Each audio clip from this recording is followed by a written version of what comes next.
Hey everybody, Statustats coming back at you with another video.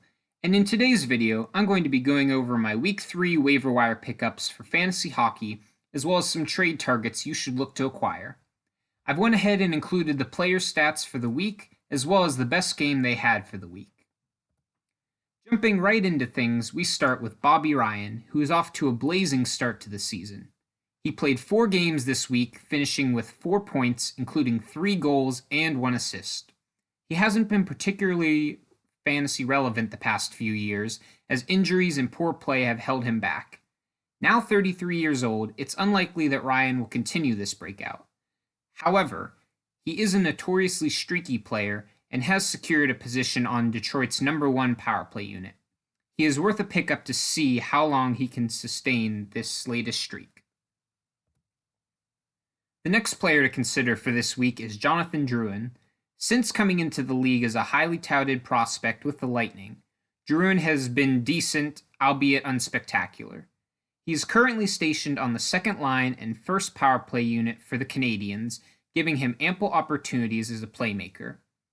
At 25 years old, he still has plenty of time to turn his career around. Speaking of young players, at 21 years of age, Alexander Romanov is already making a name for himself in fantasy circles. A second-round pick in 2018, Romanov has thus far been an above-average producer in terms of shots on goal and hits, while also chipping in a few blocks. While he's unlikely to bump Shea Weber or Jeff Petrie off the Canadiens' top power play unit, he has recently gotten a chance on the second unit and time on the penalty kill. As the season goes on, the Blue Liners should earn more trust from his coach, giving him more opportunities as a scorer and playmaker. PK Subban is a former fantasy stud turned dud the last few years. His first season in New Jersey was a major disappointment for sure. However, he continues to play heavy minutes for the Devils on both the power play and penalty kill, while taking a high amount of shots for a defenseman, with decent contributions in hits and blocks. He's someone to take a chance on in case he starts showing signs of his former star potential. This week, I'm going with not one, but 2 potential buy low candidates for owners to try and acquire. First up, we have the Sabres star defenseman, Rasmus Dahlin. Despite the team playing decently to start the year, Dahlin has failed to score even a single point in 6 games so far, perhaps leaving fantasy managers frustrated, as demonstrated by his dropping ownership. Scoring 40 points or higher in his first 2 seasons in the league, it's only a matter of time before the former #1 overall pick turns things around. See if you can acquire him before he does so. Another player you should look to trade for is Pierre-Luc Dubois, who was recently traded from the Columbus Blue Jackets to the Winnipeg Jets.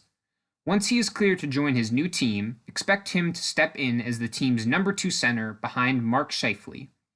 Unlike in Columbus, Dubois will have plenty of other contributors around him.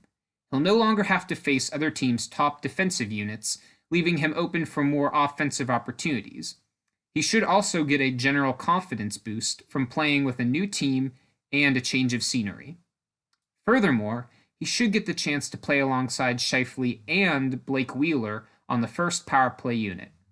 Although he will have to quarantine for 14 days following the trade, the fact that he has to miss several games gives you the chance to jump on any impatient fantasy managers and therefore increases his potential as a buy low candidate. If you are able to trade for him, you can always put him on the IR and pick up another player in the meantime. And with that, we wrap up the Fantasy Hockey Waiver Wire for Week 3. If you enjoyed this video or found it helpful, make sure to check back next week for another episode. Thank you all so much for watching, and I'll catch you later.